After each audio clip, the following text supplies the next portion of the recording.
Hi students, 12th standard accountancy chapter 5 admission of your partner la illustration 5 நம்ம பார்க்க போறோம். First question read பண்ணிடுறேன். Sriram and Raj are partners sharing profits and losses in the ratio of 2:1. Nelson joins as a partner on 1st April 2017. The following adjustment are to be made. இதுல என்ன கொடுத்துருக்காங்க, Sriram ராஜ்ன்றவங்க profit and அவங்களோட profit and losses எப்படி share பண்ணிக்கிறாங்க, 2:1ங்கிற ratio பிரகாரம் share பண்ணிக்கிறாங்க. நெல்சன்ங்கிறவரு புதுசா admit ஆறாரு. என்ன டேட்டுக்கு? 1st April 2017. ஸோ கீழே கொடுத்துருக்க அட்ஜஸ்ட்மெண்ட்டுக்கு என்ன கண்டுபிடிக்க சொல்லியிருக்காங்க, give the journal entries and prepare the revaluation அக்கௌண்ட்னு சொல்லியிருக்காங்க. ஸோ ஃபர்ஸ்ட் என்ன கொடுத்துருக்காங்க, இன்ஃபர்மேஷன் ரீட் பண்ணி நம்ம ஜேர்னல் என்ட்ரி பாஸ் பண்ணலாம். Increase the value of stock 5,000 rupees and to bring the record investments of rupees 7,000 which has not been recorded in the books of the firm. கவனிங்க, increase the value of stocks. ஸ்டாக்ங்கிறது asset அக்கௌண்டா liability அக்கௌண்டா? ஸ்டாக்ங்கிறது asset account. So asset account stock increases 5,000னா asset account increase ஆயிடும். Asset account increase ஆச்சுனாக்கா என்ன format, என்ன ஜெர்னல் என்ட்ரி பண்ணுவோம்? அசெட் அக்கௌண்ட் இன்க்ரீஸ் ஆச்சுன்னா ரீவேல்யூஷன் அக்கௌண்ட்டை கிரெடிட் பண்ணுவோம் இல்லையா? அப்ப டெபிட்ல என்ன எழுதுவோம், அந்த ரெஸ்பெக்டிவ் அசெட் அக்கௌண்ட் எழுதுவோம். எது ரெஸ்பெக்டிவ் அசெட் அக்கௌண்ட்? ஸ்டாக்ங்கிறது தான். ஓகேங்களா? அப்போ stock account data to revaluation account வரும். ஓகேங்களா? அடுத்தது to bring record the investment of 7,000 rupees which has not been recorded in the books of the firm.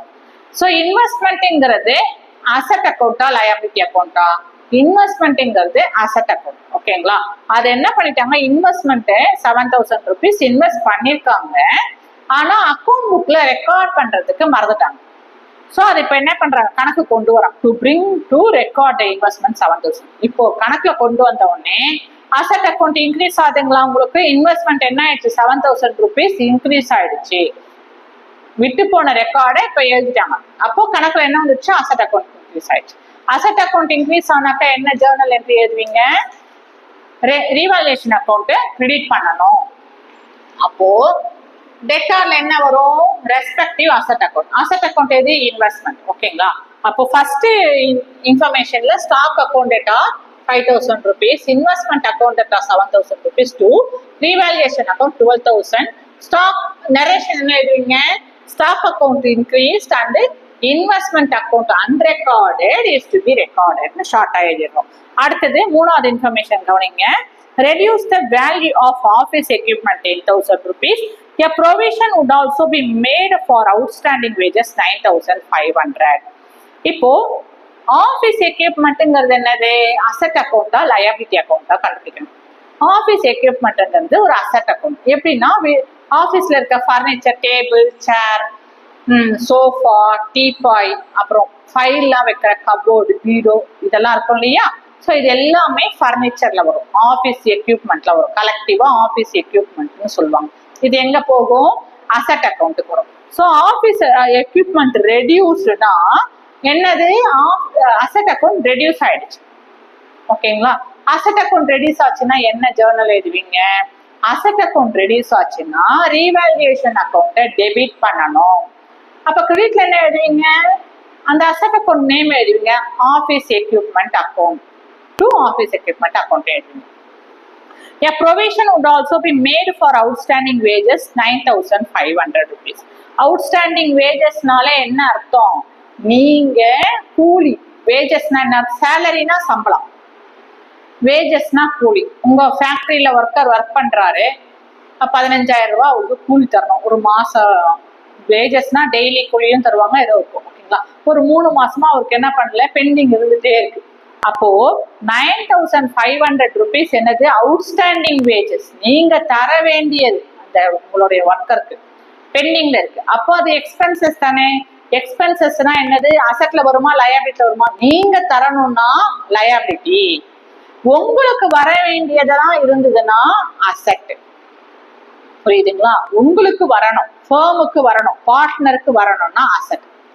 Partner செலவு பண்ண, பார்ட்னர் கையில இருந்து எடுத்து கொடுக்குறாரு, ஃபர்ம்ல இருந்து வெளியில போகுது அப்படின்னா அது லயபிலிட்டி.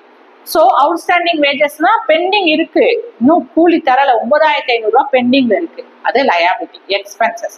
ஸோ லயபிலிட்டி இன்க்ரீஸ் ஆயிடுச்சு, 9,500 ரூபாய் எக்ஸ்பென்சஸ் இன்க்ரீஸ் ஆச்சுன்னா, லயபிலிட்டி இன்க்ரீஸ் ஆச்சுன்னா என்ன ஃபார்மேட், லயபிலிட்டி இன்க்ரீஸ் ஆச்சுன்னா ரீவேல்யூஷன் அக்கௌண்ட்டை டெபிட் பண்ணணும். ஓகேங்களா? ஸோ சேர்த்து ரெண்டு இன்ஃபர்மேஷனுமே ஒரே இதில் போட்டுருவோம். Revaluation account data to office equipment account 10,000 rupees, to outstanding wages account 9,500, ரெண்டுத்தையும் ஆட் பண்ணா 19,500 rupees. ப்ராக்கெட்ல என்ன எழுதுவோம்? Office equipment reduced and outstanding account recorded. ஓகேங்க, அவுட்ஸ்டாண்டிங் வேஜஸ் அக்கௌண்ட் ரெக்கார்டட். இப்போ இது வரைக்கும் எழுதிட்டு கொஞ்சம் ஸ்பேஸ் விட்டுட்டு என்ன பண்ணணும்? ரீவேல்யூஷன் அக்கௌண்ட்டுக்கு ஃபார்மேட் கிரியேட் பண்ணணும். ஓகேங்களா? ரெண்டு சைடு வரும். Debtor side, creditor side. Debtor சைடில் 3 காலம், பர்டிகுலர்ஸ் 2 3 காலம், கிரெடிட்டா சைடில் 3 காலம், பர்டிகுலர்ஸ் 2 3 காலம் எழுதணும். இப்போ என்ன பண்றோம்? ஃபர்ஸ்ட் டிரான்சாக்ஷன் பார்க்குறோம். ரீவேல்யூஷன் அக்கௌண்ட் தானே போடுறோம் இல்லையா? அப்போ ரீவேல்யூஷன் அக்கௌண்ட் எங்க இருக்குன்னு கண்டுபிடிக்கிறோம். ஃபர்ஸ்ட் டிரான்சாக்ஷன்ல ரீவேல்யூஷன் அக்கௌண்ட் கிரெடிட்ல இருக்கு. ரீவேல்யூஷன் அக்கௌண்ட் கிரெடிட்ல இருந்ததுன்னா என்ன செய்யணும்? நம்ம ரீவேல்யூஷன் அக்கௌண்ட் கிரெடிட் சைட்ல போயிட்டு அதோட ஆப்போசிட் என்ட்ரி அக்கௌண்ட்டை என்ட்ரி பண்ணணும்.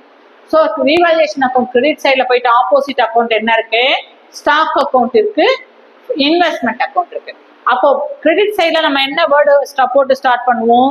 பைங்கிற word. By stock account 5,000 rupees, by investment account 7,000 rupees entry பண்ணிட்டோம். அடுத்த டிரான்சாக்ஷனுக்கு வரும். இங்க என்ன பார்க்குறோம்? ரீவேல்யூஷன் அக்கௌண்ட் எங்கன்னு கண்டுபிடிக்கணும். எங்க இருக்கு? டெட்டார்ல இருக்கு. அப்போ ரீவேல்யூஷன் அக்கௌண்ட் டெட்டார் சைடுக்கு நம்ம போயிடணும். போயிட்டு 2ன்னு ஸ்டார்ட் பண்ணி என்னன்னு எழுதணும்? இதுக்கு ஆப்போசிட் அக்கௌண்ட் என்ன இருக்கோ அதுதான் என்ட்ரு பண்ணணும். ஸோ இதோட ரீவேல்யூஷன் அக்கௌண்ட் ஆப்போசிட் சைட்ல office equipment account, outstanding wages account இருக்கு.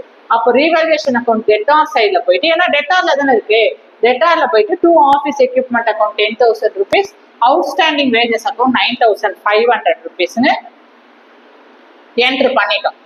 ஓகேங்களா? இப்ப என்ன பண்ண போறோம்? டோட்டல் போட போறோம்.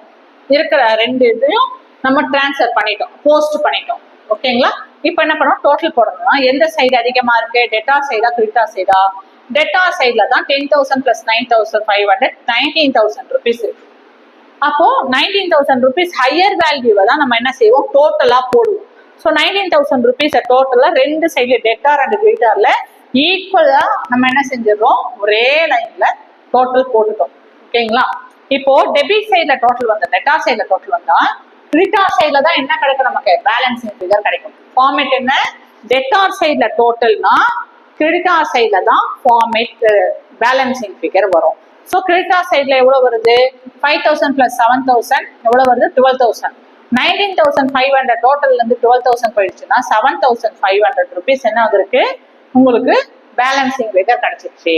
நல்லா கவனிங்க. கிரெடிட் சைட்ல டோட்டல் வந்து டெபிட் சைட்ல பேலன்சிங் ஃபிகர் வந்ததுன்னா உங்களுக்கு ப்ராஃபிட். டெட்டார் சைட்ல டோட்டல் வந்து கிரெடிட்டார் சைட்ல பேலன்சிங் ஃபிகர் வந்தா லாஸ். ஓகேங்களா? அப்போ 7,500 rupees லாஸ் வந்திருக்கு. அப்போ நம்ம என்ன எழுதணும்? By loss on revaluation transfer to, loss வந்தாலும் யாருக்கு தான் டிரான்ஸ்ஃபர் பண்ணணும்? ஓல்டு பார்ட்னருக்கு ஓல்டு ப்ராஃபிட் ஷேரிங் ரேஷியோல டிரான்ஸ்ஃபர் பண்ணி கொடுத்துடணும். ஸோ 7,500 rupees லாஸ் வந்திருக்கு. ரெண்டு பார்ட்னர், ஓல்டு பார்ட்னர் யார் யாரு? ஸ்ரீராமு, ராஜ். இவங்களோட கேபிட்டல் அக்கௌண்ட்டுக்கு லாஸஸை அவங்களோட ப்ராஃபிட் ஷேரிங் ரேஷியோ எவ்வளவு? 2:1. இந்த ரேஷியோல அவங்களுக்கு டிரான்ஸ்ஃபர் பண்ணி கொடுத்துடணும், டிஸ்ட்ரிபியூட் பண்ணிடணும். அப்போ 2னாக்க ஸ்ரீராமு, 1னா ராஜ். இப்போ கேன்சல் பண்ணோம்னா என்ன வருது? 1 3 is 3. 75ல எத்தனை 3 வருது? 25 டைம்ஸ் வருது. இந்த 2 0 ஆட் பண்ணிடுறோம். இப்போ 2,500 rupees into 2 எவ்வளவு? 5,000 rupees. இப்போ ராஜுக்கு பண்ணோம்னா 1/3 வருது. 1 3 is 3. 75ல 25 டைம்ஸ் 3 வருது. இந்த 2 0 போட்டுருவோம். 2 into 2,500 into 1 எவ்வளவு வருது? 2,500. ஸோ ராஜோட இந்த லாஸ் 7,500 ரூபாவை ஸ்ரீராம் கேபிட்டல் அக்கௌண்ட்டுக்கு 5,000 ரூபாய் டிரான்ஸ்ஃபர் பண்ணிட்டோம். ராஜுவோட கேபிட்டல் அக்கௌண்ட்டுக்கு 2,500 ரூபாய் டிரான்ஸ்ஃபர் பண்ணி கொடுத்துட்டோம். இப்போ இந்த லாஸ் என்ன பண்ணணும்? நமக்கு இதுக்கு ஜேர்னல் என்ட்ரி பாஸ் பண்ணணும். புரியுதுங்களா? அங்க கொஞ்சம் ஸ்பேஸ் விட்டுருந்தோம் இல்லையா? இந்த லாஸை ஜேர்னல் என்ட்ரிக்கு பாஸ் பண்ணணும். இப்போ எங்க வந்திருக்கு? ரீவேல்யூஷன், லாஸ் ஆன் ரீவேல்யூஷன் உங்களுக்கு எங்க வந்திருக்கு? கிரெடிட் சைட்ல வந்திருக்கு. அப்ப கிரெடிட் சைட்ல வந்தா கிரெடிட்ல போயிட்டு டு ரீவேல்யூஷன் அக்கௌண்ட் 7,500 ரூபாய் எழுதிடணும். டெட்டார்ல என்ன எழுதணும்? அவங்க ரெண்டு பேரோட capital account, Sriram's capital account debtor 5,000 rupees, Raj capital account debtor 2500 rupeesன்னு என்ட்ரு பண்ணிடுவீங்க. என்ன நரேஷன் எழுதணும்? Loss on revaluation transfer to old partners to their old profit sharing profit and loss sharing ரேஷியோன்னு எழுதி பிராக்கெட் க்ளோஸ் பண்ணி கோடு போட்டுருவீங்க. ஏதாவது டவுட் இருந்ததுன்னா கமெண்ட் பண்ணுங்க, மறக்காம சப்ஸ்கிரைப் பண்ணுங்க. தேங்க்யூ.